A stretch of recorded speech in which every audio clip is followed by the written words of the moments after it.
Hello everyone, welcome back to Code with NM and also welcome to my class Full Fast Optimize Online Learning। आज का video continuation है जो हम लोग hacker rank पे सी programming के सारे क्वेश्चंस को प्रैक्टिस कर रहे थे।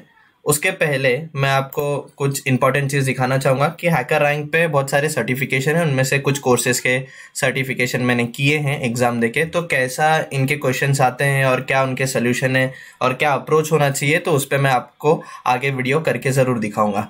तो हम लोग चलते हैं हमारे प्रैक्टिस मोड में और सी प्रोग्रामिंग को कंटिन्यू करते हैं। तो आज का पहला जो क्वेश्चन है वो है प्लेइंग विद कैरेक्टर्स और ये काफ़ी इजी है। इसके अंदर वो लोग ने पूछा है कि ये 3 इनपुट जाएंगे और आउटपुट आएंगे। फर्स्ट एक सिंगल कैरेक्टर है, फिर सेकेंड एक वर्ड है मतलब स्ट्रिंग है, और नेक्स्ट वाला स्ट्रिंग विद स्पेसेस है।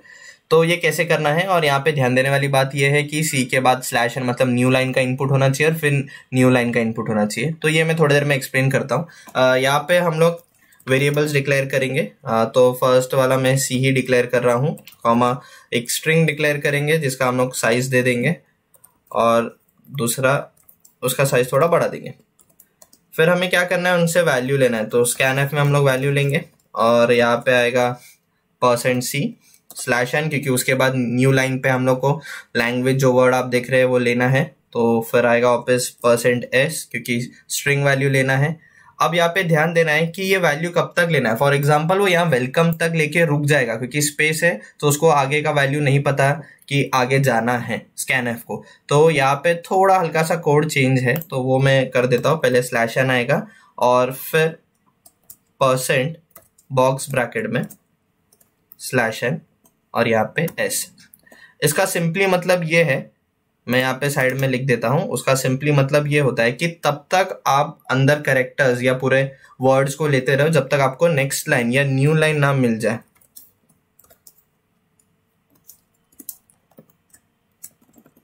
तो ये आप जो देख रहे हैं % और बॉक्स ब्रैकेट में ये जो मैंने लिखा है, इसका सिंपली मतलब ये है कि वेलकम, फिर स्पेस भी वो इनपुट लेगा, 2 को लेगा, फिर स्पेस सी और दोनों एक्सक्लेमेशन। उसके बाद ये डबल एक्सक्लेमेशन जो उसके बाद आपको /n नहीं दिख रहा है पर वो न्यू लाइन है, तो वो से न्यू लाइन को /n कंसिडर करेगा। वो तब तक वैल्यू इनटेक करता रहेगा। और फिर यहाँ पे आएगा %c, %str, %str1 और सेमीकोलन। और फिर हमें क्या करना है, इसे सिंपली प्रिंट करा देना है। तो printf डबल कोट्स में %c/n %s/n %s/n क्यों, क्योंकि हर बार सब न्यू लाइन पे प्रिंट होना चाहिए। और फिर हम उन वेरिएबल्स को कॉल कर देंगे उनके नाम से और सेमीकोलन। रन करके देखते हैं, कोई एरर है तो सॉल्व करेंगे। रन कोड, और आप देख सकते हैं कि जैसा इनपुट था सेम मेरा एग्जैक्टली वैसा आउटपुट आ रहा है। सबमिट कोड करेंगे, बाकी टेस्ट केसेस के लिए ये चल रहा है कि नहीं, और ये चल रहा है। हम लोग नेक्स्ट क्वेश्चन पे बढ़ते हैं। नेक्स्ट क्वेश्चन है प्रिंटिंग पैटर्न यूजिंग लूप। तो ये आप यहाँ पे पैटर्न देख रहे हैं 4 3 2 1। तो इसे हम लोग को सिंपली प्रिंट कराना है और वो लोग सेम ऐसे ही बस 2-3 लाइन का कोड दे देते हैं और हमें बाकी लॉजिक अप्लाई करना है। तो पहले ये क्या है उसे थोड़ा समझते हैं, और उसको समझाने के लिए मैंने ऑलरेडी आपको एक पीपीटी का फॉर्मेट बना के रखा है, तो वो देखते हैं। तो यहाँ पे ये पीपीटी रहा और इनपुट आप देख सकते हैं कि पहला 4 है, फिर अंदर 3 है, 2 है। ये पैटर्न हमें प्रिंट कराना है। तो कभी भी पैटर्न को अगर आप अप्रोच करें तो इसे रो और कॉलम्स में आप डिवाइड कर दो। उस पर मैंने वीडियो भी किया था लॉजिक पे, उसका लिंक मैं डिस्क्रिप्शन में डाल दूंगा। और यहाँ पे मैंने 2 वेरिएबल्स लिए हैं, i और j, फॉर लूप चलाने के लिए। और सिंपली यहाँ पे क्या हो रहा है कि ये वाला साइड आप जो देख रहे हैं, ये वाला साइड वो वैल्यू है i का, ये वाला साइड, और ये वैल्यू है j का। यहाँ पे भी सेम हो रहा है, ये i का वैल्यू है, ये j का वैल्यू है। तो आप नोटिस करेंगे जब j का वैल्यू कांस्टेंट 0 है और i इंक्रीमेंट होते जा रहा है तब 4 प्रिंट कराना है। ये लॉजिक तो समझ गया। और सिमिलरली जब i का वैल्यू 0 है, देखो यहाँ पे i का वैल्यू 0, यहाँ पे 0, यहाँ पे 0, यहाँ पे भी 0 और एंड तक 0 है, तो j इंक्रीमेंट हो रहा है। j 0 1 2 3 वो 6 तक जा रहा है, तो वहाँ पे भी 4 प्रिंट कराना है। तो यहाँ पे ये दो तो समझ गए। सिमिलरली यहाँ पे भी वही हो रहा है। यहाँ पे j का वैल्यू 6 है कांस्टेंट एंड तक, और i का वैल्यू जो आप देख रहे हैं वो इंक्रीमेंट हो रहा है, तब 4 प्रिंट कराना है। और यहाँ नीचे भी वही हो रहा है कि यहाँ पे i का वैल्यू कांस्टेंट है और j का वैल्यू 0 1 2 3 4 5 6 जा रहा है, तभी हम लोग को 4 प्रिंट कराना है। तो आप समझ गए कैसे बॉक्स में 4 प्रिंट होगा। अब इसका अप्रोच कैसा होगा, तो पहले हम लोग 2D एरे के साथ काम करेंगे। किसके साथ काम करेंगे, 2D एरे के साथ। और उसका साइज क्या होगा, size equals to n into 2-1। अब ये कैसे मुझे पता चला, तो आप काउंट कर सकते हो कितना 4 है, 1 2 3 4 5 6 7 है। और n क्या है, n हमारा इनपुट है, n क्या हमारा इनपुट है, वो 4 है, क्योंकि यहाँ 4 से पैटर्न प्रिंट होना स्टार्ट हो रहा है। तो 4 इंटू 2 कितना होगा, 8 -1 7। और आप देख सकते हैं 0 से 6 मतलब 7 बार ये 4 प्रिंट हुआ है। तो हमें एरे का साइज पता चल गया। अब नेक्स्ट कैसा है कि i और j का वैल्यू कैसे हम लोग देंगे, तो मैंने एक फर्स्ट इक्वल्स टू 0 एक वेरिएबल डिफाइन किया फर्स्ट, जिसका इनिशियल वैल्यू मैं 0 दे रहा हूँ। और लास्ट का क्या होना चाहिए, जैसे n का साइज जो है, जो साइज आप यहाँ पे वेरिएबल देख रहे हैं उसमें n का साइज 4 है, इंटू 2-1 मतलब इसका वैल्यू है 7।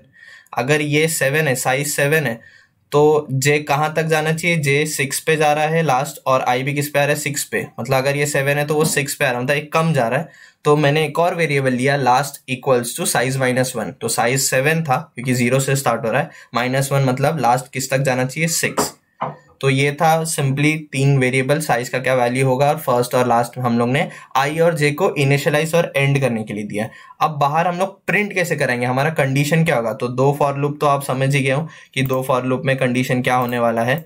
अब यहाँ पे देखने वाली बात है कि यहाँ पे पहला कंडीशन क्या है, दोनों फॉर लूप के अंदर कब प्रिंट कराना है, जब i का वैल्यू 0 है। तो यहाँ पे i का वैल्यू 0 है, यहाँ पे भी 0 है, तो एक 4 प्रिंट कराओ। पर ये कब तक कराते रहो, क्योंकि फॉर लूप के अंदर है ना, तो कब तक कराते रहो, तो जब तक i का वैल्यू 0 रहेगा तब तक 4 प्रिंट होगा। तो i का वैल्यू कहाँ कहाँ 0, यहाँ ऊपर, यहाँ सारे उसमें i का वैल्यू आप देख सकते हैं 0 है। यहाँ पे आप देख सकते हैं i सब में 0 है, तो यहाँ पे ऊपर वो 4 प्रिंट कर देगा। पर और है ना, तो और मतलब इन चारों में से कोई भी एक कंडीशन ट्रू हो गई तो उसको 4 प्रिंट करना है। फिर i का वैल्यू जहाँ पे भी 6 है वहां पे प्रिंट करो। तो यहाँ पे i का सारा वैल्यू क्या है, 6 है, तो यहाँ पे भी वो कर देगा 4 प्रिंट।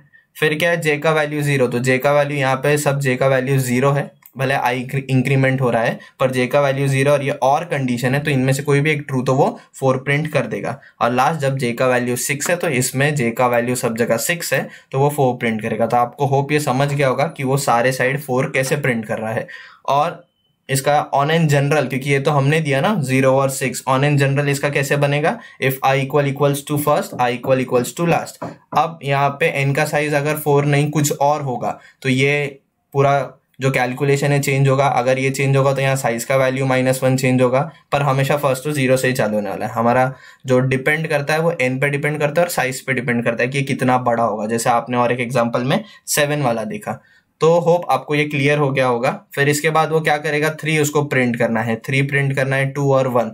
तो 3 प्रिंट करने के लिए ये जो आप यहाँ पे ध्यान दीजिए, यहाँ पे क्या होगा, यहाँ पे आप देख सकते हैं j का वैल्यू 1 है, यहाँ ऊपर से मुझे पता चला, और i का वैल्यू क्या है 1, मतलब ये बॉक्स क्या है i1 और j1। तो स्टार्ट कहाँ से होना चाहिए, अब 0 0 से नहीं स्टार्ट होना चाहिए, 1 1 से हमारा प्रिंटिंग स्टार्ट होना चाहिए, दोनों का वैल्यू 1। तो फर्स्ट इंक्रीमेंट होना चाहिए, और खत्म किस पे हो रहा है यहाँ पे, तो यहाँ पे आप देखोगे तो यहाँ पे 5 है वैल्यू, और यहाँ पे भी j का वैल्यू 5 है, i का वैल्यू 5 है, दोनों 5 5 पे। मतलब पहले 6 6 पे खत्म हो रहा था और यहाँ पे आप किस पे खत्म हो रहा है, 5 5 पे खत्म हो रहा है i और j का वैल्यू। मतलब साइज क्या होना चाहिए, लास्ट वाला जो है वो डिक्रीज होना चाहिए। यहाँ पे 5 5 ना, मतलब लास्ट को हम लोग को 1 से डिक्रीज करना है, फर्स्ट वाले को 1 से इंक्रीज करना है। और उतना ही नहीं, क्योंकि n का वैल्यू 4 था तो सब जगह 4 प्रिंट हुआ, तो n को भी डिक्रीज करना है, तो n का वैल्यू भी हम लोग को कम करना पड़ेगा, डिक्रीमेंट करना पड़ेगा, तो जाके वो 3 प्रिंट करेगा। तो वो भी मैंने बता दिया कि क्या करना है, प्लस प्लस फर्स्ट या फर्स्ट प्लस प्लस लिख सकते हैं। लास्ट का वैल्यू कम करना है, n का कम करना है। नेक्स्ट भी देख लेते हैं कि ये ऐसा पैटर्न अंदर प्रिंट करना है, तो वो स्टार्ट किससे होगा, जैसा मैंने कहा 1 1 से स्टार्ट होगा, हर चीज चेंज हो जाएगी। तो आप यहाँ पे आप देख सकते हैं कि वो जो भी चीज स्टार्ट हो रहा है तो 1 1 से, यहाँ i का वैल्यू 1 है, j का वैल्यू 1, यहाँ पे भी सेम है। और फिर j का कांस्टेंट है, i बढ़ते जा रहा है, यहाँ पे j कांस्टेंट है और i बढ़ते जा रहा है। ऊपर में i कांस्टेंट है, j बढ़ते जा रहा है, यहाँ पे भी i कांस्टेंट है और j बढ़ते जा रहा है। कंडीशन सेम ही रहेगा, if i equals to first, क्योंकि अब हमने फर्स्ट प्लस प्लस किया था तो i 1 से चालू हो रहा है, क्योंकि फर्स्ट अब 0 नहीं रहा 1 से, और लास्ट को डिक्रीमेंट किया था तो लास्ट एक कम हो गया, तो 6 से लास्ट क्या हो गया 5। तो इफ कंडीशन तो सेम है, बाकी सब सेम है। होप आपको लॉजिक समझ गया। अब इसका हम लोग कोड देखते हैं। तो यहाँ पे आप देख सकते हैं कि इंट एन में, तो एन में हम लोग वैल्यू ले रहे हैं कि क्या होना चाहिए, 4 होना चाहिए या 7 होना चाहिए। फिर मैंने एक साइज डिक्लेयर किया इंट में, जो मैंने आपको एक्सप्लेन कर चुका, 2 इंटू एन माइनस 1। फर्स्ट को हम लोगों ने 0 किया है, last equal to size minus 1। और यहाँ पे हम लोगों ने 2D एरे को ये किया है, ए साइज हमने सेम रखा है, क्योंकि 4 4 7 7 जो भी उसमें जाएगा आई और जे तो सेम होना चाहिए। फिर यहाँ while n is not equal to 0, तो ये लूप कब तक चलाना है मुझे, while लूप तब तक चलाना है जब तक n का वैल्यू 0 ना आ जाए, क्योंकि आप अगर आउटपुट देखेंगे तो अंदर जो लास्ट में 1 है 0 नहीं है, तो 1 है तब तक n चलना चाहिए लूप। जैसी 0 हुआ while लूप के बाहर आ जाओ। और while लूप के अंदर पहला कंडीशन क्या है, for int i equals to first, मतलब i किसे चालू हो रहा है 0 से, फर्स्ट का वैल्यू 0। कहाँ तक जाना है इसको, less than equals to last, last का वैल्यू क्या है size minus 1। For example n का वैल्यू 4 है, तो यहाँ पे आएगा 4 इंटू 2 माइनस 1 7, 7 माइनस 1 6, मतलब कहाँ तक जाना चाहिए 6 तक जाना चाहिए। और हर बार आई को इंक्रीमेंट कराना है तो वो करवाए हैं। सेम कंडीशन जे के लिए, यहाँ पे जे 0 से चालू हो रहा है, 6 तक जाएगा, इंक्रीमेंट हो रहा है। और वही कंडीशन जो हमने यहाँ पे दिया है, तो वही कंडीशन आ रहा है, if I equals to first, I equals to last. और वही कंडीशन जो मैंने आपको एक्सप्लेन किया। यहाँ पे क्या हो रहा है, क्योंकि प्रिंट कराना है ना, तो एन का जो वैल्यू है आई और जे में होना चाहिए। तो एन अगर 4 है तो 4 सब जगह प्रिंट हो, इसके लिए मैंने ये लाइन लिखा है। और फिर जैसा मैंने कहा था, प्लस प्लस फर्स्ट और प्लस प्लस लास्ट, और सॉरी माइनस माइनस लास्ट, क्योंकि डिक्रीमेंट करना है, और माइनस माइनस एन मतलब एन को डिक्रीमेंट करना है, वो भी मैं आपको बता चुका हूँ। देखते कोई एरर है कि नहीं, रन करके कोड देखते हैं। तो एक एरर दिखा रहा है, वो देखते हैं वो एरर क्या है। यहाँ पे वो एरर दिखा रहा है। तो दोस्तों एरर ये था कि मैंने प्रिंटिंग स्टेटमेंट लिखा ही नहीं था ओवर एक्साइटमेंट में। तो यहाँ पे प्रिंटिंग स्टेटमेंट आपको लिखना है, आपको ये गलती नहीं करनी है। और एक चीज़ और मैं आपको सजेस्ट करना चाहूँगा कि बहुत जगह पे हम लोग आई जे वेरिएबल का यूज़ कर रहे हैं, तो आप आई जे वेरिएबल को यहाँ पे ग्लोबली डिक्लेयर कर दो। और यहाँ पे एक प्रिंटिंग स्टेटमेंट है कि दोनों फॉर लूप हमने लिया है, और अंदर प्रिंट स्टेटमेंट में आपको ये ध्यान देना है कि यहाँ पे स्पेस देना है, क्योंकि हर जहाँ पे डिजिट प्रिंट हुआ उसके बाद स्पेस है, 5 के बाद स्पेस है, तो %d के बाद स्पेस फिर कॉमा, आपको ये पूरा चीज लिखना है। और एक फॉर लूप खत्म हो जाए, इनर फॉर लूप, तो आउटर फॉर लूप में आपको /n प्रिंट एफ में खाली लिखना है। और फिर आप जब रन कोड करोगे तो आप देखोगे कि कोई एरर आपको नहीं आएगा। तो यहाँ पे आप देख सकते हैं कोई भी एरर नहीं है, और सारे सैम्पल केस हमने टेस्ट केस पास कर लिए हैं।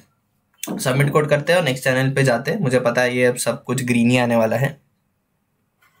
और यहाँ पे आप देख सकते हैं कि हमें हमारा 3rd स्टार मिल गया है सी लैंग्वेज पे।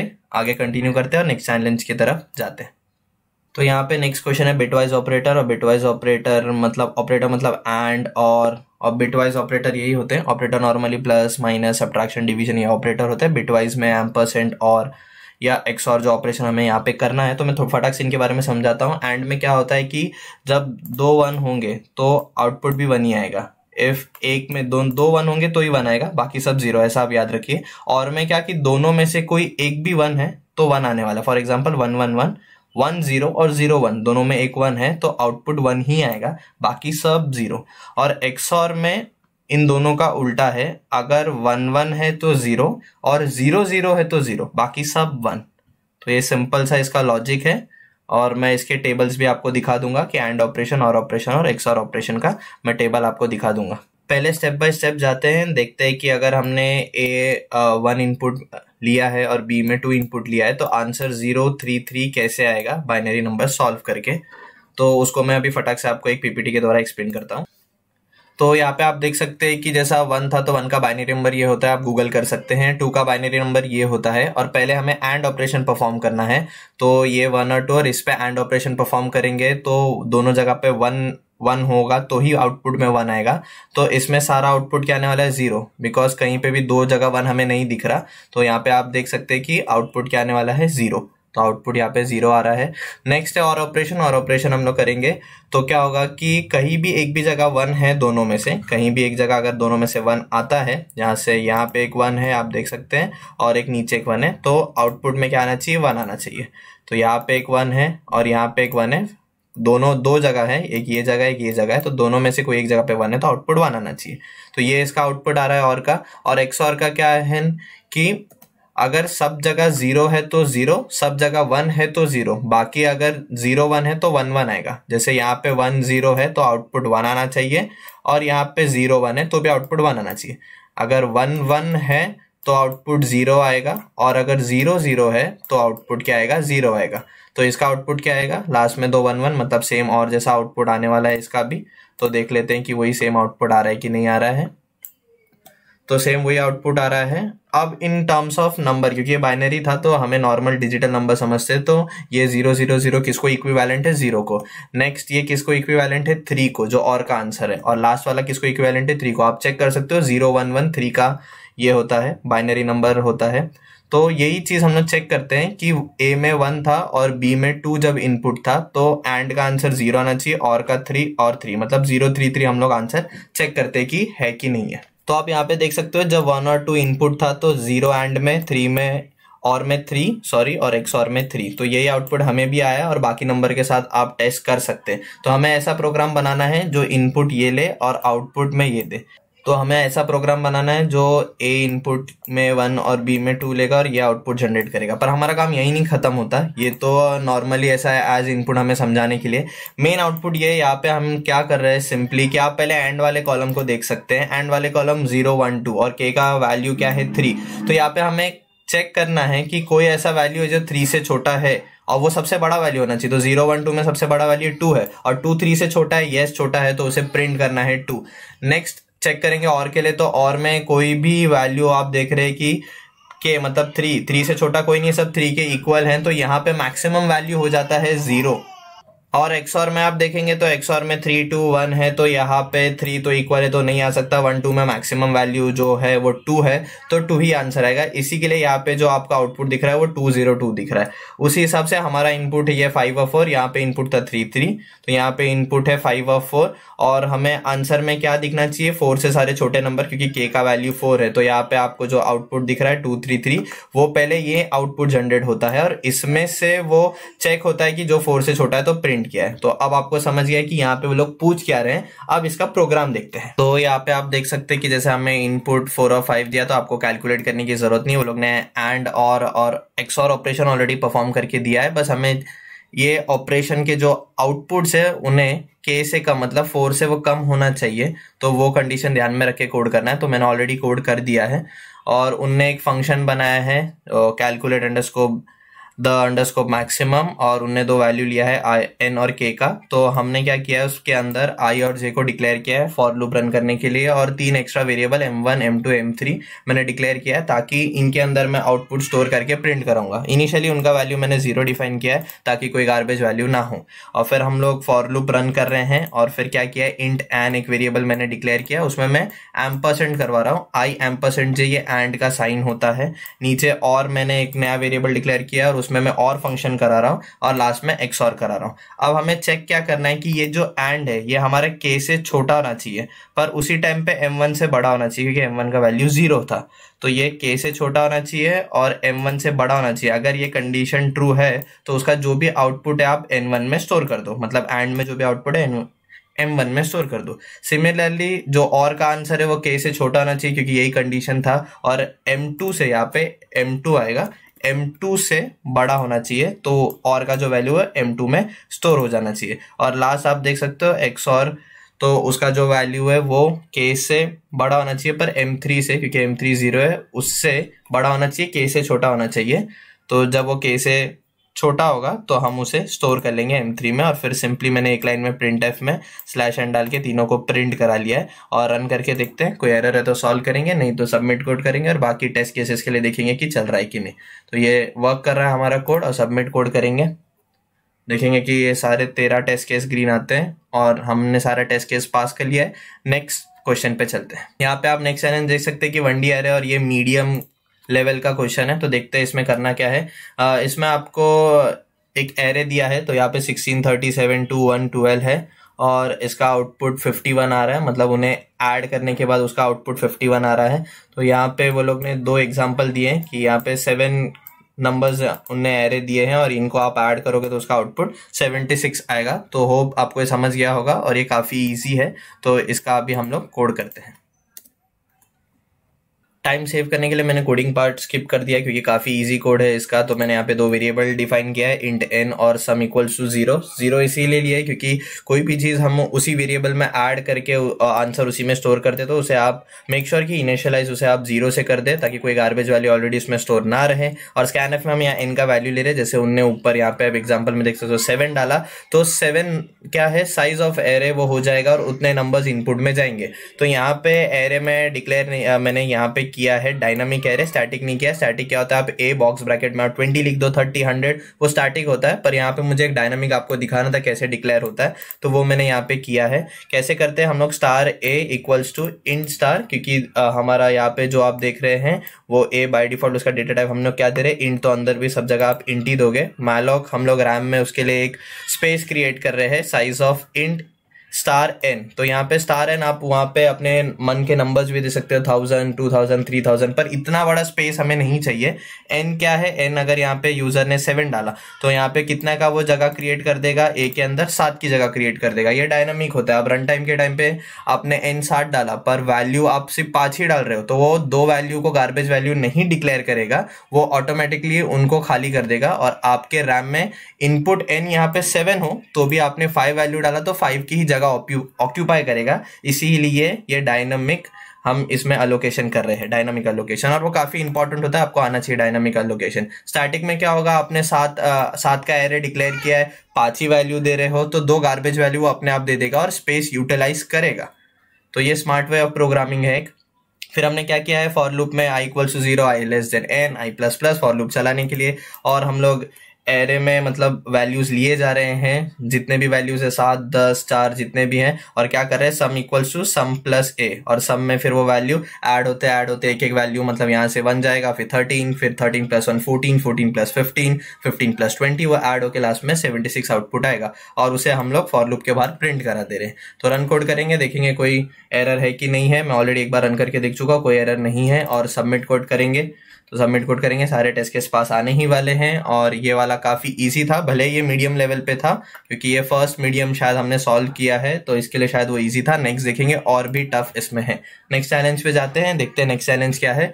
तो नेक्स्ट चैलेंज है एरे रिवर्सेबल, और इसके अंदर क्या करना है कि सेम वही जो पिछले बार की वो लोग ने n6 डाला है तो 6 अंदर नंबर्स जाएंगे, और इन्हें अब ध्यान से देखो तो उल्टा रिवर्स प्रिंट किया है। 12 एंड में तो यहाँ 12 फर्स्ट, फिर 1 2 7 13 और 16, तो उल्टा प्रिंट कराना है, जो इनपुट है ठीक उसका उल्टा प्रिंट कराना है। तो ये काफी सिंपल है और इसके अंदर हम लोग कुछ कोड नहीं करने वाले हैं, बस सिंपली प्रिंट कराना है उल्टा। तो मैं यहाँ पे फॉर लूप का कंडीशन चेंज कर रहा हूँ। यहाँ पे क्या है कि 0 से चालू हो रहा है, मतलब एरे का इंडेक्सिंग हमेशा 0 से चालू होता है। तो यहाँ पे क्या हो रहा है कि जो 0th पे वैल्यू है वो प्रिंट करा रहे हैं। तो हम लोग क्या करेंगे, जो लास्ट वैल्यू है, लास्ट वैल्यू को यहाँ पे प्रिंट कराएंगे। और ये क्या होना चाहिए, i लेस देन नहीं ग्रेटर देन 0, क्योंकि 0 से बड़ा होगा तो ही वो प्रिंट करना चालू करे। और i माइनस माइनस नहीं, सॉरी i प्लस प्लस नहीं, i माइनस माइनस आएगा, क्योंकि हर बार 0 से लास्ट वाला प्रिंट करा रहे हैं ना, तो लास्ट फिर सेकेंड लास्ट फिर थर्ड लास्ट, तो i कम होना चाहिए। और यहाँ पे एरे -1 आएगा, क्योंकि 0 से कोई भी चीज चालू होता है, जैसे 7 का एरे है तो अंदर 7 एलिमेंट, तो इंडेक्सिंग 0 से चालू हो रही है तो वो 6 तक ही जाएगी। इंडेक्सिंग 0 से स्टार्ट हो रही है, 6 तक जाएगी। और हम इसे रन करते हैं, देखते कोई एरर है कि नहीं, मुझे नहीं लगता कोई एरर आएगा। और फिर सबमिट कोड करेंगे, देखेंगे सारे टेस्ट केस के लिए पास हो रहा है कि नहीं। तो एक एरर वो यहाँ पे दे रहा है, और यहाँ पे मैंने मिस किया, ये वाला पार्ट नहीं है, सॉरी ये वाला पार्ट नहीं आएगा, सिर्फ ये आएगा। और अब कोई एरर नहीं आएगा, और आएगा तो हम उसे सॉल्व करेंगे। तो यहाँ पे आप देख सकते हैं कि ये इनपुट है, इसका रिवर्स जो है हमने प्रिंट तो कर दिया, पर एक स्किप हो गया, वो है लास्ट। जो यहाँ पे फर्स्ट है वो यहाँ पे 16 लास्ट होना चाहिए, वो स्किप हो गया है एक्सपेक्टेड आउटपुट में, आप देख सकते हैं। तो ऐसा क्यों हुआ, सिंपली खाली यहाँ पे एक चेंजेस है कि हमने i इज ग्रेटर देन 0 रखा है, मतलब जो 0 इंडेक्स वाला वैल्यू था एरे का वो उससे बड़ा होगा तो ही प्रिंट करो, तो वो वाला तो स्किप हो जा रहा है। तो यहाँ पे इक्वल्स टू आएगा, और अब आप देखेंगे कि सब जो इनपुट है वो एकदम एग्जैक्टली आउटपुट उसका सेम आने वाला है रिवर्स होके। तो यहाँ पे सारे टेस्ट केसेस के लिए भी चेक कर लेते हैं कि राइट आ रहा है कि नहीं, और अब बट ऑब्वियस है वो आएगा ही राइट। और नेक्स्ट चैलेंज पे चलते हैं। नेक्स्ट चैलेंज है प्रिंटिंग टोकन्स। तो देखते हैं टोकन्स क्या है। जैसे एक आपको एक स्ट्रिंग दिया है इनपुट, दिस इज सी, और आपको क्या करना है, दिस फिर उसमें से इज अलग करना है, सी अलग करना है, और हर किसी को एक एक लाइन पे प्रिंट करना है। तो ये सैम्पल इनपुट, ये लर्निंग सी इज फन, और हमें ये प्रिंट मतलब ये हमारा आउटपुट आना चाहिए कि हर एक उसके अंदर का जो वैल्यू जैसे लर्निंग सी इज फन वो अलग अलग प्रिंट होना चाहिए। तो इसका कोड देखते हैं। तो सिंपली मैं क्या कर रहा हूँ, यहाँ पे एक वेरिएबल ले रहा हूँ और उसके अंदर मैं क्या कर रहा हूँ, लेंथ ऑफ स्ट्रिंग को हम लोग कौन सा स्ट्रिंग जिसमें एस में जो वैल्यू आ रहा है उसका जो लेंथ है वो एल में हम लोग स्टोर करेंगे। और फिर हमें सिंपली क्या करना है कि एक कंडीशन बनानी है और वो फॉर लूप में होगा ऑब्वियसली। तो for int I equals to 0, I should be less than, किसमें हम लोग वैल्यू ले रहे हैं, एल में, क्योंकि लेंथ ऑफ स्ट्रिंग उसमें है, और आई प्लस प्लस वो आगे बढ़ते रहना चाहिए। और यहाँ पे of I equal equals to blank space. Blank space मतलब कि ये हाउ, फिर यहाँ पे स्पेस है ना, तो हाउ को आप अलग कर दो, फिर स्पेस आ गया, फिर नेक्स्ट प्रिंट करना है इज। तो स्पेस को प्रिंट नहीं कराना है, तो हम लोग को यहाँ पे कंडीशन ये है कि अगर स्पेस आ गया तो न्यू लाइन पे चले जा, न्यू लाइन पे चले जा और वहां पे चीजें प्रिंट कर। और अगर स्पेस नहीं है तो तू कंटिन्यूएशन रखना तेरा प्रिंटिंग। तो यहाँ पे आ जाएगा एस ऑफ आई %c आएगा, क्योंकि हम लोग स्ट्रिंग को प्रिंट करा रहे हैं, या %s भी डाल सकते हैं, कॉमा सेमीकोलन। देखते कुछ एरर है तो उसे सॉल्व करेंगे। लॉजिक तो राइट ही है हमारा कि अगर स्पेस है तो न्यू लाइन पे जाओ और स्पेस नहीं है तो कंटिन्यू प्रिंट करते रहो। तो कुछ तो एरर है, वो देखते हैं कि हमने यहाँ पे क्या एरर किया है, यही चीज में एरर है। तो यहाँ पे वो कैरेक्टर है, तो मैंने स्ट्रिंग के लिए एस लिख दिया था, तो वो कैरेक्टर आएगा वहां पे, वो एक छोटा सा एरर है, उसे हम लोग सॉल्व किया और आप देख सकते हैं कि आउटपुट काफी राइट आ रहा है। और ये हमारा आउटपुट है और ये एक्सपेक्टेड आउटपुट है। तो देखते हैं कि सारे टेस्ट केसेस के लिए रन हो रहा है कि नहीं। तो सारे टेस्ट केसेस के लिए रन हो रहा है और हम लोग पास हो गए। यहाँ पे अगर आपको ये नहीं समझा कि मैंने क्या किया है, तो आप ऐसा भी कर सकते हैं कि इफ, आप इफ कंडीशन में लिख सकते हैं, क्योंकि इफ टर्नरी के बराबर है तो मैंने टर्नरी में किया है, equal equals to blank space. तो क्या आएगा, प्रिंट न्यू लाइन। अगर ब्लैंक स्पेस आ रहा है तो आप न्यू लाइन प्रिंट कर दो, अगर वो नहीं आ रहा है तो एल्स क्या करना है, आपको कंटिन्यू प्रिंटिंग करते रहना है। तो ऐसा आप कर सकते हैं। अगर आपको नहीं जम रहा है, ये वाला लाइन नहीं समझ रहा है, तो आप ऐसा भी कर सकते हैं कि अगर स्पेस मिला, ब्लैंक स्पेस मिला तो न्यू लाइन पे चले जाओ, मतलब यहाँ पे ब्लैंक स्पेस मिला तो न्यू लाइन पे जाओ और फिर वहां से कंटिन्यू प्रिंटिंग करो। तो सिंपली लॉजिक यही था और वो काफी राइट भी है, तो आप वो भी ट्राई कर सकते हैं। या तो एक लाइन में आप सिंपल छोटा सा code smart way of coding कर सकते हैं। नेक्स्ट चैलेंज पे जाते हैं। नेक्स्ट चैलेंज है डिजिट फ्रीक्वेंसी। तो इसके बारे में मैं आपको थोड़ा एक्सप्लेन करता हूँ कि यहाँ पे आप लेटर्स भी देख रहे हो तो उसे इग्नोर करना है, क्योंकि वो डिजिट नहीं है। अब डिजिट कितने होते हैं, 0 1 2 3 4 5 6 7 8 9, 0 to 9 हमारे डिजिट्स होते हैं। तो इस इनपुट में कितने बार 1 है उसको वो लोग ने काउंट किया है, कितने बार 4 है, कितने बार 7 है, 2 है, 5 या 6 है। अगर एक बार है तो एक बार लिखना है, अगर 2 बार है तो 2 बार। और ये क्या है, 0 कितने बार है तो है ही नहीं 0, 3 कितने बार है उसमें है ही नहीं 0, बाकी 8 और 9 कितने बार है तो उसमें आपको 8 और 9 नहीं दिख रहा है, इसके लिए वो लोग ने वो 0 0 प्रिंट करा। बाकी सब जो भी एक एक बार है वो प्रिंट कराया गया है। सिंपली उसका यही लॉजिक था। हमारे लिए इनपुट ये है, आउटपुट ये आना चाहिए, और ये इनपुट है, आउटपुट ये आना चाहिए। तो आइए इसका कोड करते हैं। तो कोड देखने से पहले इसका एक्सप्लेनेशन पार्ट कंप्लीट कर लेते हैं। मान लीजिए ये इनपुट है 0 2 2 3 4 8 6 7 8 0, और हमें क्या करना है, नंबर डिजिट जो 0 से 9 होता है। तो हमें पूछा गया क्या है कि कितने बार इस इनपुट में 0 दिख रहा है आपको, कितने बार 2 दिख रहा है, कितने बार 3 4 5 6 7 8 9। जो नंबर्स आपको नहीं दिख रहे वहां पे आपको उसको 0 काउंट करना है, जो 2 बार दिख रहे उसे 2 काउंट करना है, और जो एक बार है उन्हें 1 काउंट। तो इसका आउटपुट क्या आएगा, इसका आउटपुट आएगा कि 0 कितने बार आपको दिख रहा है। तो 0 हमें 2 बार दिख रहा है, तो मैंने ग्रे कलर में 2 लिखा हुआ है यहाँ पे, क्योंकि 0 का काउंट कितना है 2। फिर यहाँ पे 1 है, इस पूरे ऊपर इनपुट में आपको कहीं 1 दिख रहा है, नहीं दिख रहा है, तो 1 का काउंट क्या है 0। 2 कितने बार दिख रहा है, 2 बार, इसके लिए मैंने 2 बार उसको काउंट किया है। 3 कितने बार दिख रहा है, 1 बार। 4 कितने बार दिख रहा है, 1 बार। 5 है क्या पूरे इनपुट में, नहीं 5 नहीं है, तो वो 0 बार। 6 है, हाँ 1 बार है। 7 है, वो 1 बार है। 8 कितने बार है, तो 2 येलो में मैंने 8 रखा है, तो आइडेंटिफिकेशन ईजी हो जाएगा, तो 2 बार है। और पूरे उसमें 9 कहीं नहीं है, तो 0।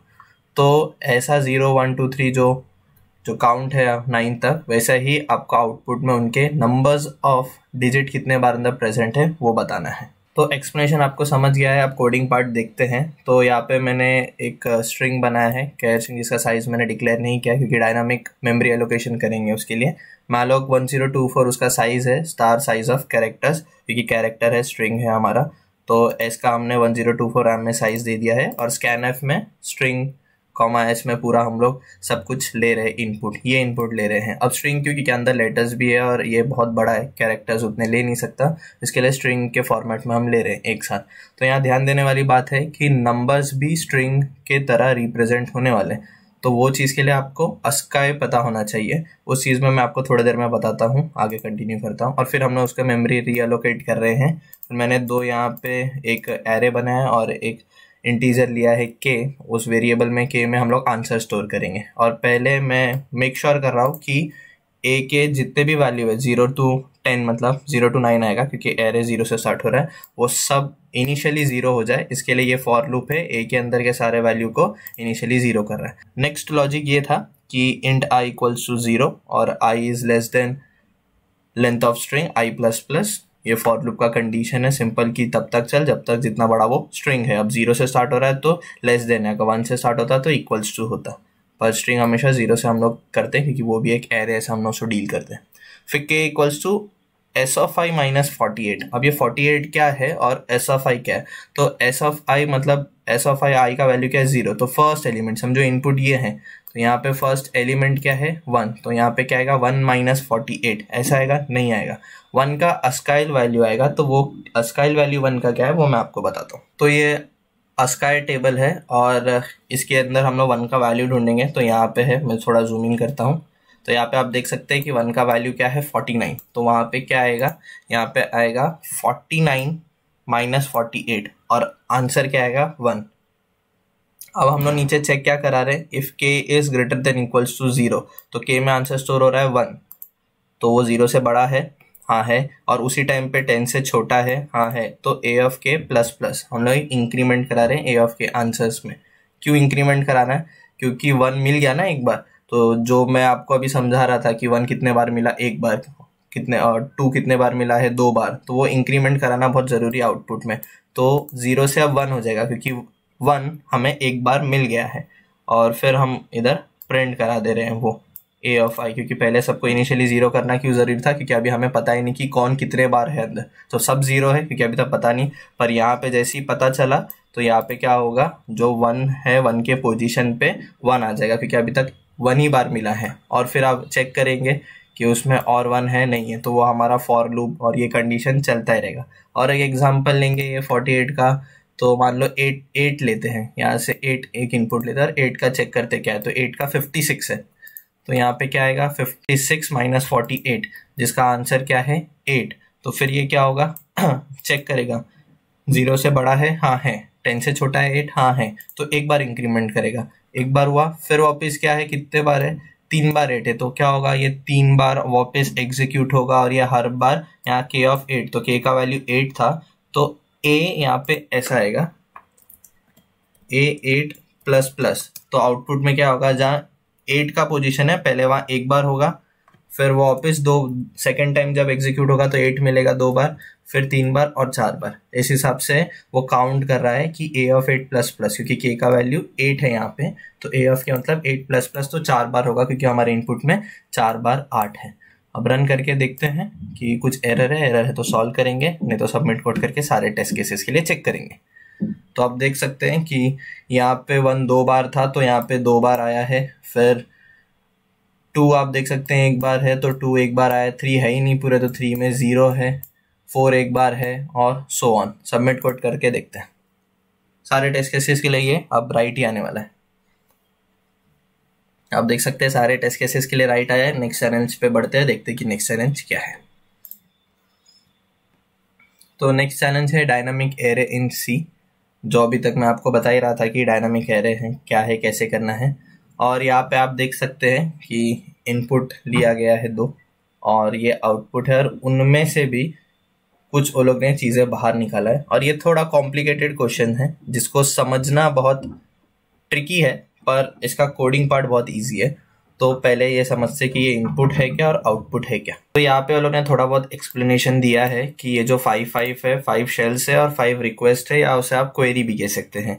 तो पहले वाले में क्या करना है कि जो 0th शेल्फ है, जो फर्स्ट वाला उन्होंने उनको 0 नेमिंग दिया है, उसमें हम लोग को 15 पेजेस का बुक ऐड करना है। और फिर 0th शेल में सेकेंड बुक ऐड करना है जिसका पेजेस 20 है। फिर थर्ड में क्या करना है, थर्ड उनके क्वेरी या रिक्वेस्ट आप बोल सकते हैं, उसमें करना हमें ये है कि सेकेंड शेल्फ में 78 पेजेस का हमें बुक को प्लेस करना है या रखना है। फोर्थ वाले क्वेरी में हम लोग क्या कह रहे हैं कि सेकेंड शेल्फ में 0th पोजीशन पे जो बुक है उसका कितना पेजेस है वो प्रिंट कराना है। तो 0th पोजीशन मतलब फर्स्ट पोजीशन हुआ, सेकेंड शेल्फ पे पहला बुक जोन सा है उसके कितने पेजेस हैं उसे प्रिंट कराना है। तो वो यहाँ पे आप देख सकते हो कि यहाँ पे 78 है, 78 पेजेस का बुक है, वही आउटपुट में आप देख पा रहे हो। और लास्ट उनका जो क्वेरी है, the number of books on the 0th shelf, मतलब 0th मतलब सबसे पहले शेल्फ पे कितने बुक रखे गए हैं। तो यहाँ पे 2 बुक रखे गए। इसको मैं थोड़ा आपको डायग्रामेटिकली समझाता हूँ तो आपको समझेगा भी। तो यहाँ पे नंबर ऑफ शेल्स 5 और क्वेरीज या उनकी रिक्वेस्ट 5 है। ये क्वेश्चन है और ये हमारा आउटपुट है। तो पहले बुक्स, क्योंकि हमें शेल्फ्स में नंबर ऑफ बुक्स जो पेजेस हैं वही नंबर ऑफ पेजेस को रखना है हमें। और ये नंबर्स आ रहे हैं, शेल्फ्स नंबर्स हैं ये, और ये हमारा शेल्फ है। तो पहला क्वेश्चन ये था कि यहाँ पे आप देख सकते हैं ये फर्स्ट मतलब उनकी रिक्वेस्ट है, क्वेरी है। और यहाँ पे क्वेश्चन ये कि 0th शेल में 15 पेजेस वाले बुक रखने हैं। तो यहाँ पे ये 0th शेल है और उसका 0th मतलब फर्स्ट पोजीशन पे हमने 15 पेजेस के बुक रख दिए। अब सेकंड क्या है कि 0th ही शेल में दूसरा बुक डालना है जिसका पेजेस 20 है। तो 0th ही शेल में दूसरा बुक 20 जा रहा है। अब आप सोचेंगे यहाँ 1 लिखा है क्योंकि हर काउंटिंग 0 से चालू हो रही है, पर है तो बुक नंबर 1 बुक नंबर 2, इसी के लिए ऐसा नंबर में आपको फर्क दिख रहा है। अब इनका नेक्स्ट क्वेश्चन ये है कि सेकंड शेल्फ में, क्योंकि ये वाला हमारा शेल्फ का पार्ट है, उसमें कितने नंबर ऑफ पेजेस के बुक रखने हैं, 78 पेजेस वाले बुक रखने हैं। तो ये यहाँ पे हमारा आप देख सकते हैं सेकंड वाला शेल्फ है, उसमें यहाँ पे फर्स्ट जो बुक जाएगी, तो फर्स्ट बुक जाएगी वो 78 वाली, क्योंकि उसके पहले तो कोई बुक ही नहीं थी। फिर नेक्स्ट इनने क्या पूछा है कि सेकंड क्वेरी इनका है कि सेकंड शेल्फ में जो बुक है उस बुक के कितने पेजेस है। तो आप देख सकते हैं सेकंड शेल्फ में जो बुक है तो एक ही बुक है, उसका पेजेस कितने 78, वो यहाँ पे प्रिंट करवाना है, वो आउटपुट है। और लास्ट क्वेश्चन जो आपको मैं पहले ही समझा चुका हूँ कि 0th शेल में कितने बुक हैं, तो वो book number of book print कराने, तो 2 बुक है। तो ये करने के लिए हमें पहले एक 2D एरे लगेगा और आउटपुट प्रिंट कराने के लिए सिंगल नॉर्मल एरे लगेगा, 1D एरे लगेगा। तो वो भी वो लोग ने ऑलरेडी हमें डिक्लेयर करके दे दिया है।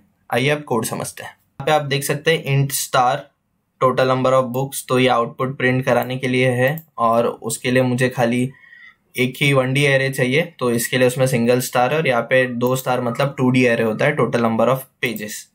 और मैंने कोड कर दिया है और इस कोड का मैं लिंक डिस्क्रिप्शन में दे दूंगा, तो वहां से आप डाउनलोड कर सकते हैं। पर जो चेंजेस है मैं अभी बता रहा हूँ, ये तो उन्हें ऑलरेडी डिक्लेयर करके हमें दिया रहता है। जैसे यहाँ पे आप देख सकते हैं in total number of book उनने दिया है, पर उसको कोई साइज एलोकेट नहीं किया गया, तो वो हमें करना पड़ता है। तो यहाँ पे मैं कॉल लॉक यूज करके उसे साइज एलोकेट कर रहा हूँ।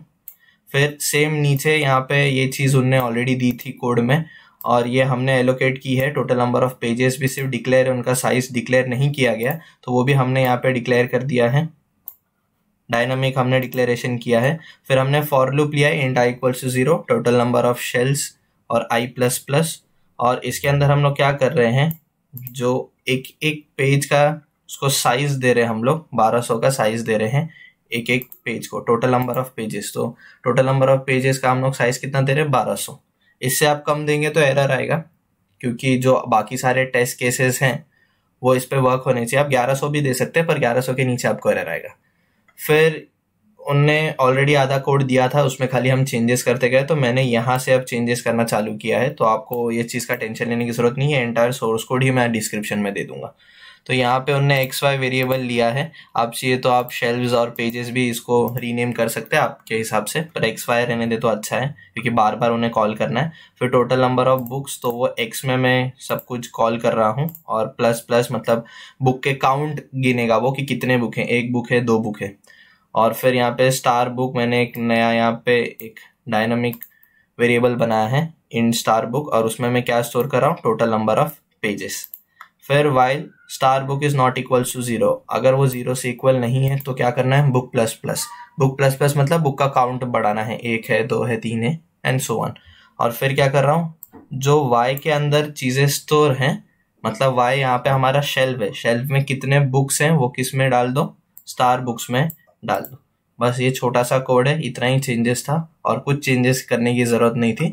और हम रन कोड करके देखते हैं, मैं ऑलरेडी करके देख चुका हूँ, कोई एरर नहीं है। तो आप देख सकते हैं कि उनको जो आउटपुट चाहिए था 78 हमारा भी वही आ रहा है। सारे टेस्ट केसेस के लिए करके देखते हैं, तो सारे टेस्ट केसेस के लिए भी ये राइट आने वाला है। अगर आपने यहाँ पे जो मैंने बताया 1200 का अगर आपने 1000 किया, जैसे मैं आपको करके दिखाता हूँ, तो हम लोग को 4 स्टार भी मिल गया है। और एक हिडन केस है, उसे आप अनलॉक करके सॉल्व करना चाहें तो वो कर सकते हैं, और वो हिडन केसेस भी सॉल्व भी हैं हमारे इसमें। मैं खाली एक चेंजेस आपको करके दिखा रहा हूँ कि 1200 का अगर आप 1000 करते हैं तो साइज कम हो जाता है और अब वो एरर देगा।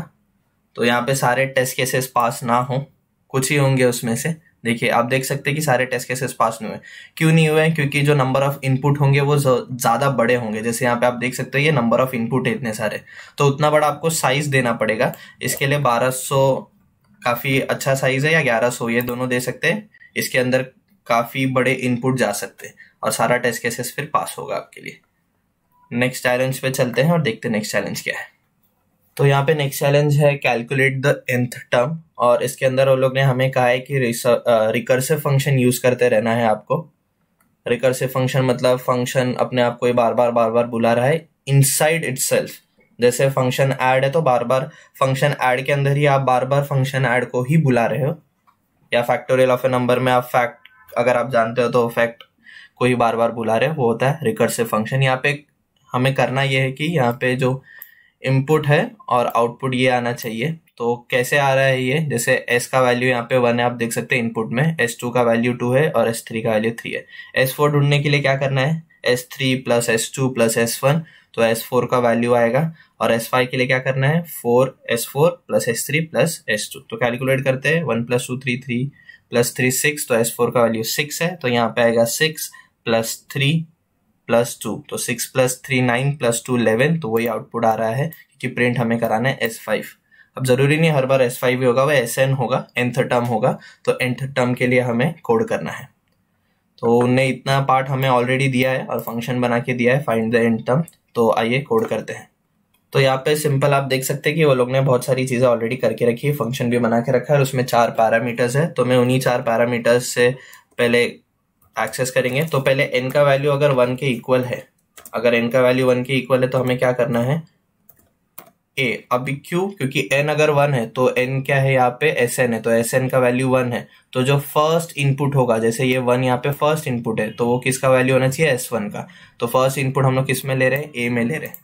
तो अब आप समझ गए होगा कि नेक्स्ट क्या आएगा, एल्सेफ आएगा और उसमें कंडीशन आएगा कि n इक्वल्स टू 2, और उसमें हम लोग किसका वैल्यू स्टोर करेंगे, b का वैल्यू स्टोर करेंगे।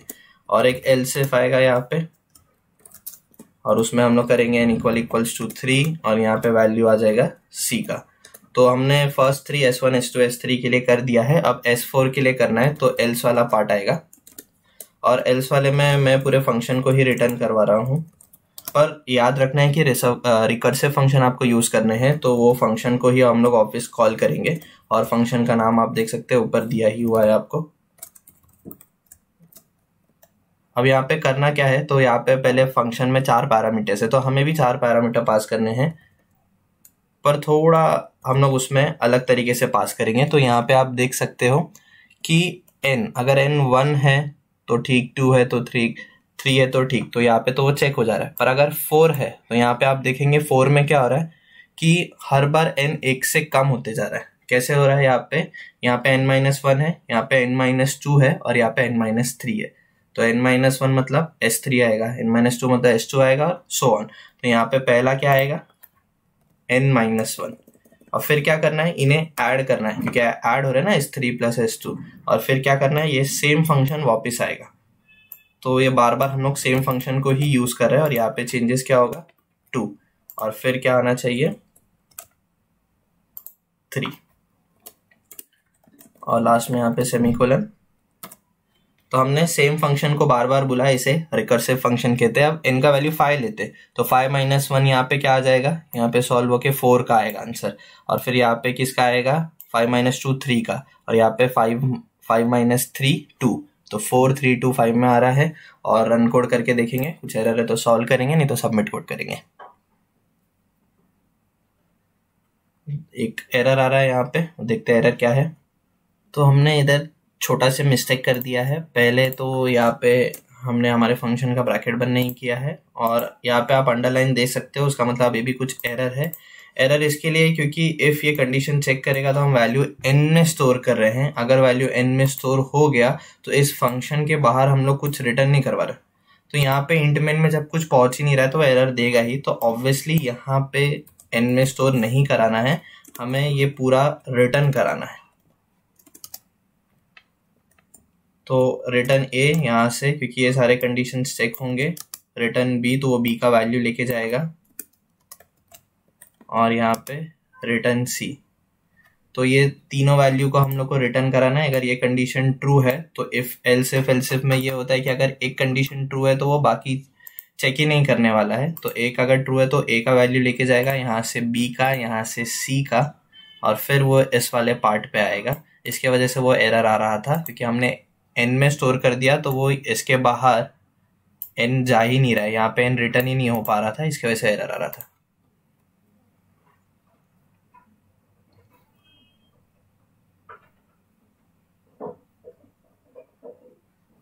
तो आप देख सकते हैं कि अब एग्जैक्टली राइट आउटपुट आ रहा है, और सबमिट कोड करेंगे तो सारे टेस्ट केसेस के लिए भी अब वो राइट आएगा।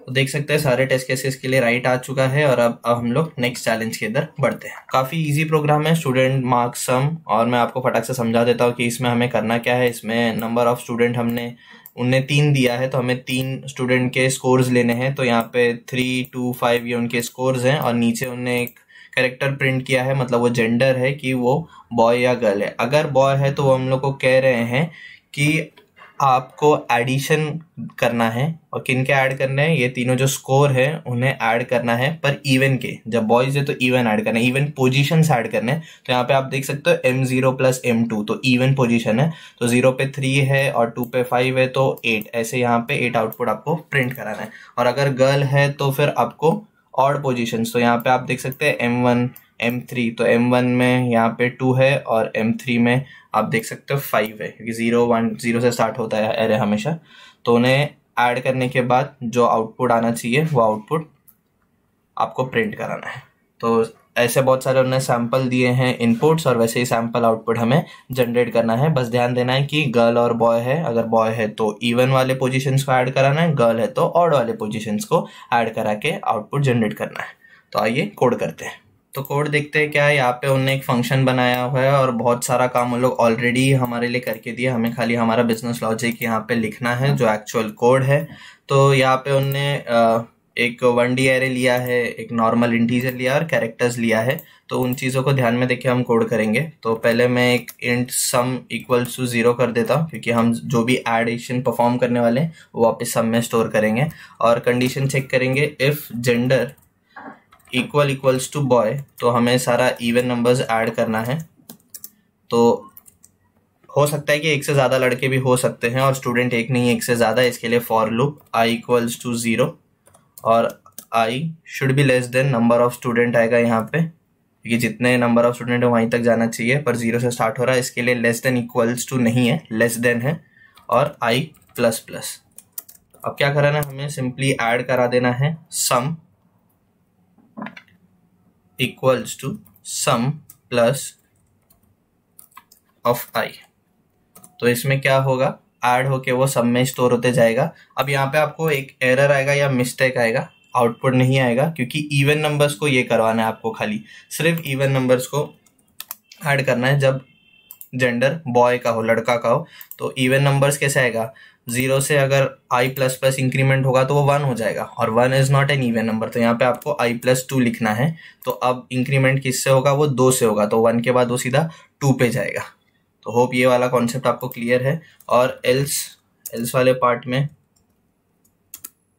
डायरेक्ट ये सेम आ जाएगा, क्योंकि वहाँ पे अगर बॉय नहीं है तो क्या होगा, कंडीशन वो गर्ल ही होगा। यहाँ पे खाली 1 आपको ये करना है, बाकी सब कुछ सेम होने वाला है। तो यहाँ पे आई किसे चालू हो रहा है, 1 से, और फिर से उसका इंक्रीमेंट जो होगा वो 2 से होगा, तो 1 के बाद वो डायरेक्ट 3 पे जाने वाला है। तो अब हम लोग रन करके देखते हैं, कोई एरर है तो सॉल्व करेंगे, नहीं तो सबमिट कोड कर देंगे।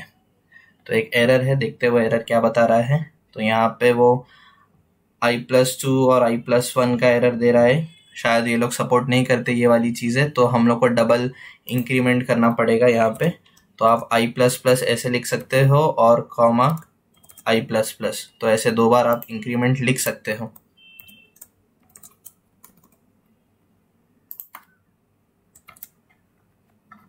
अब रन करके देखते हैं।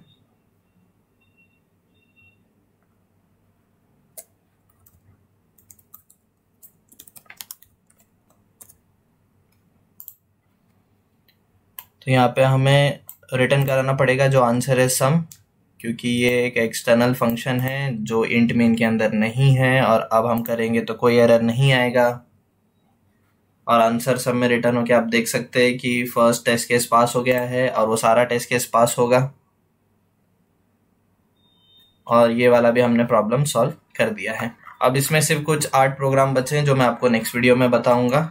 होप आपको ये वीडियो पसंद आए तो इसे लाइक करिए, कुछ नहीं समझा तो नीचे कमेंट करिए, और जितना हो सके उतना इसे शेयर करिए। आप देख सकते हैं कि जब हमने स्टार्ट किया तो हमारा रैंक कुछ लैक्स में था, कुछ आप में से किसी के JEE के रैंक के बराबर था वो, और अब सॉल्व करते करते हम 28,000 पे आ गए हैं। और जो 8 प्रोग्राम बचे उन्हें भी हम सॉल्व करेंगे, तो होप ये इससे भी हम लोग कम थाउजेंड्स में आ जाए। अभी तो 28 है, कुछ 1000 या 100s में आ जाए, और हमें 4 स्टार मिल चुके हैं। तो आप भी मेरे वीडियोस फॉलो करिए, आपका भी रैंक बढ़ेगा और आपको भी 4 स्टार मिलेगा ही, और आगे और 8 प्रॉब्लम सॉल्व करके हम लोग 5 स्टार तक भी पहुंच सकते हैं। इसके बाद फिर मैं पाइथन प्रोग्रामिंग के प्रैक्टिस क्वेश्चंस को उठाऊंगा, और फिर उसके बाद हम लोग पाइथन का एग्जाम देंगे जिसके अंदर 2 या 3 क्वेश्चंस आते हैं प्रॉब्लम, उन्हें सॉल्व करेंगे और सर्टिफिकेट जनरेट करेंगे। तब तक के लिए बाय।